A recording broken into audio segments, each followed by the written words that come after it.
Hi everyone, Hello. I'm Caroline And I'm Steph. and welcome to episode 4 of Tea and Tarot. Today we're at Barangaroo, which is this beautiful harbourside sort of parkland right next to the city, and we don't have tea, I'm sorry, but we did do a really nice Blue Lotus tea meditation at home before coming here, so we figured that ties in with this, so we'll get right into it. So we the reason why we decided to come to Barangaroo for this episode is because it holds quite a significant meaning for Steph, and I guess also for the birth of Bark and Pith.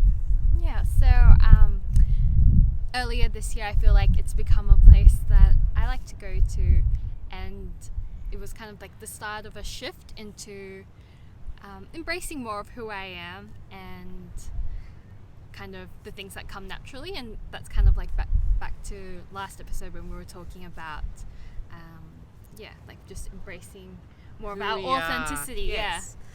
So that brings us to the major arcana card for today, which is the High Priestess. Beautiful. Yeah. And for me, this really, I think, captures a lot of what you are about, actually, in this business and in this journey. So what does that actually mean for you? So with the High Priestess, she is like the divine feminine aspect in the major arcana. So sometimes she's kind of compared with or kind of coupled with either the magician or the Hierophant, and as well, like, her relationship is also with the Empress, in that they're both to do with the feminine, but her aspect is more in like the creative, darker, wild aspects, whereas the Empress is all about kind of being really like Mother Earthly and kind of creative in a fertile kind of sense.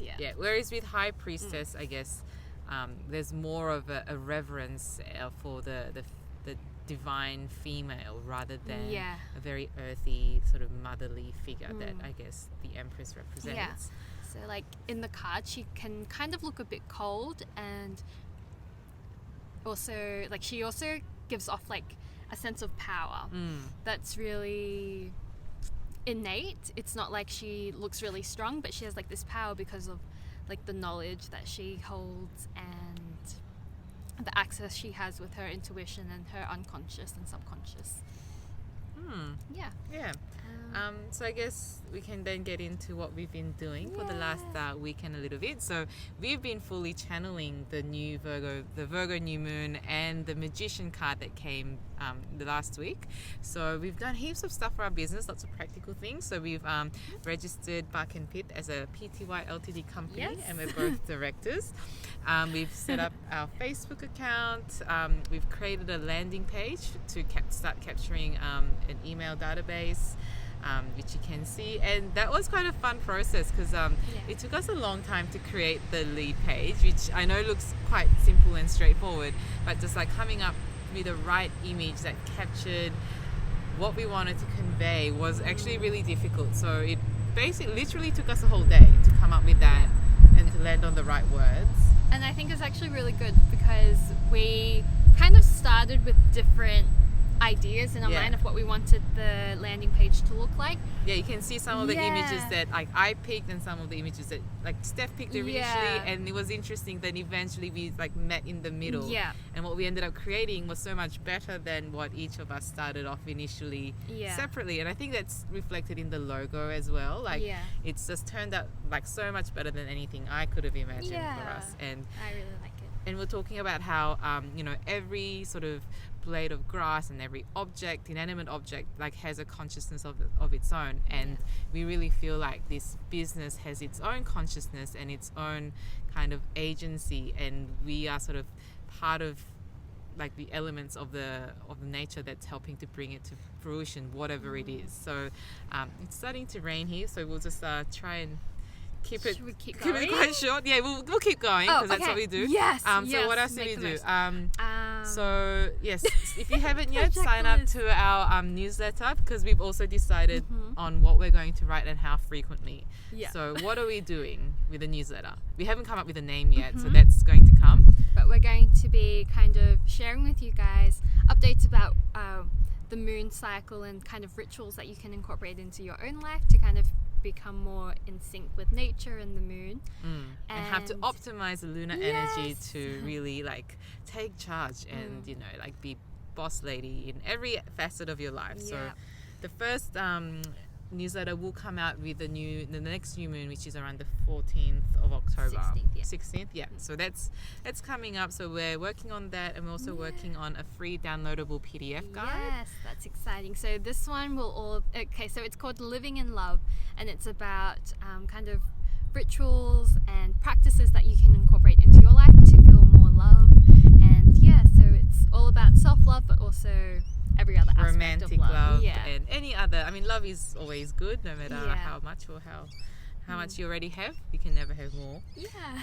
So that's exciting. So hopefully that will come soon, but we just need to make sure that like everything is congruent with, I guess, the overall purpose and ethos of our business. So that's been us with the business, and personally a few things have happened. So what's happening with you? Well, I got my period this week, and it's I'm in sync now more with the red moon cycle, which is totally opposite to me, because I'm now the white moon, which is really interesting. So I guess it's very like the opposites and the complementary aspects of us coming together. And so what does the red moon cycle So the mean? red moon cycle is, because it's kind of in a way contradictory in that when I'm ovulating, that's around the time of the new moon, when it's all about kind of becoming more withdrawn into yourself and introspective. And then so the opposite of that, when I'm bleeding, the moon will be full. So essentially it's kind of considered like in traditional cultures, it would have been like the bleed that I guess the healers or the high priestesses would have shared, because it's more about your creative energy being shared towards the world. And I feel like that's very much in sync with what we're doing here. And how we've kind of changed it. And on Friday, so in 2 days' time, we'll be going into full moon, which is in Aries. So what does that mean? So with the full moon in Aries, it can be quite a heated time and like quite spicy, in that the ruler of Aries is Mars, and he's kind of all about leadership, passion, like drive, that masculine yang energy. And so which can also be like aggression and anger and conflict. So there might be a bit of that, maybe a bit of drama in your life, but at the same time you can also utilize that energy to kind of take charge of your life and make the changes that you kind of want to bring into your life, rather than having it kind of forced onto you. Cool. So that's what you can do to harness the energies of the full moon, starting on Friday. And as for me, I've just had my birthday celebrations.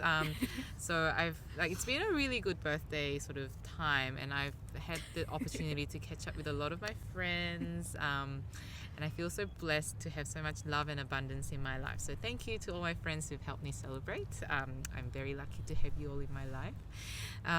And we've also been talking about the North Node in our natal chart. And if you're curious, you can just Google, I think, like astrology birth chart, and it takes you to a website where you put in your date of birth and your time and your place of birth, and it will give you like a full list of where all your placements are. And one of the things we talked about was a North Node. So my North Node is in Taurus, and mine's yours in is Libra. And what does North Node actually mean? So the North Node is kind of essentially what you've decided to be born into this time to learn and to develop in your own life. So it's paired with the opposite sign, so it's South Node and North Node. So the South Node is kind of the energy that you have brought possibly from a past life, or the energy that you kind of really understand in your life. And then the North Node are the kind of qualities, depending on what sign it is, that you need to develop further in your own life.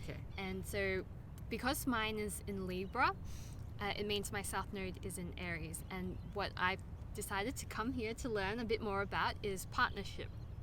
So that means so it's funny because we were actually talking that bark and pith, the name of it, has actually been around, like, in the nest for a few years now. In your brain. Yes, in my brain. And like kind of all this stuff that we're sharing, but it was just there and not really. It's like you were the high priestess and you're holding all of this knowledge and this intention and maybe all this potential within you. Yeah. And then I guess when we went to Byron Bay and we got high and then did meditation, I was like, And oh my you God, were like, yeah, we can like do something and bring it out into the world and have a great time doing it.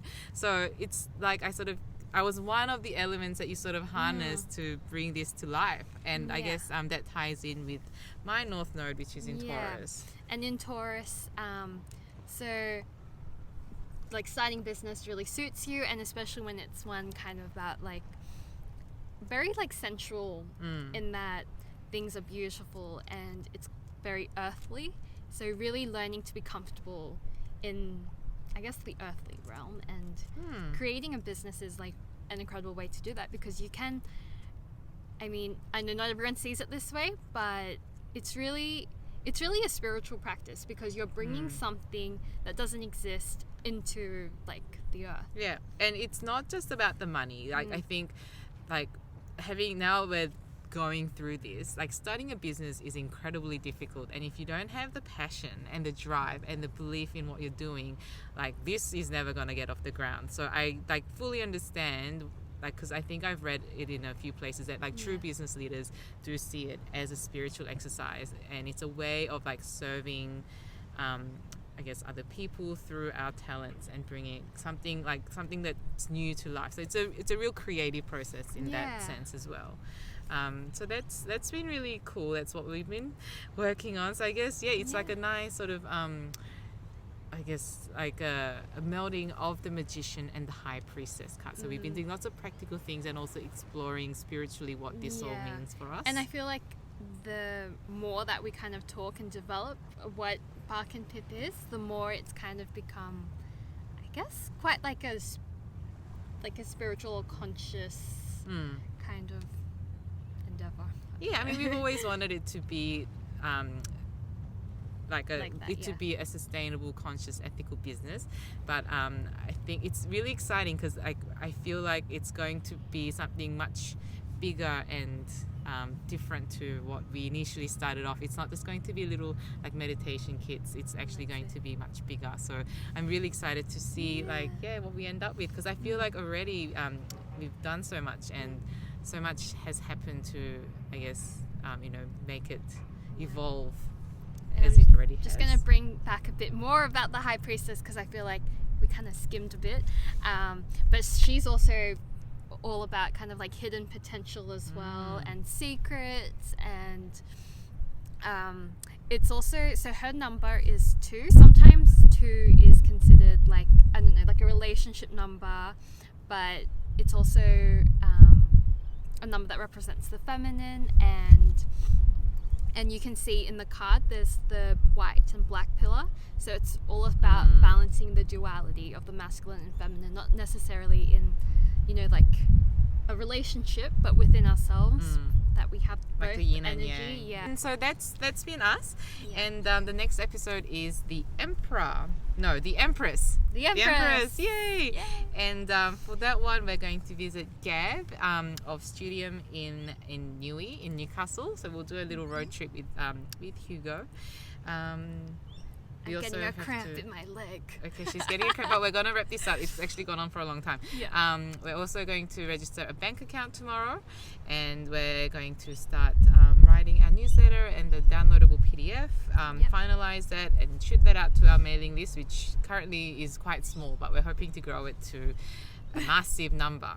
And we do also need to come up with a really cool, catchy name for our newsletter. So we're just going to let that sit in our The ether. Subconscious, and something amazing will come. I can feel it. Yeah.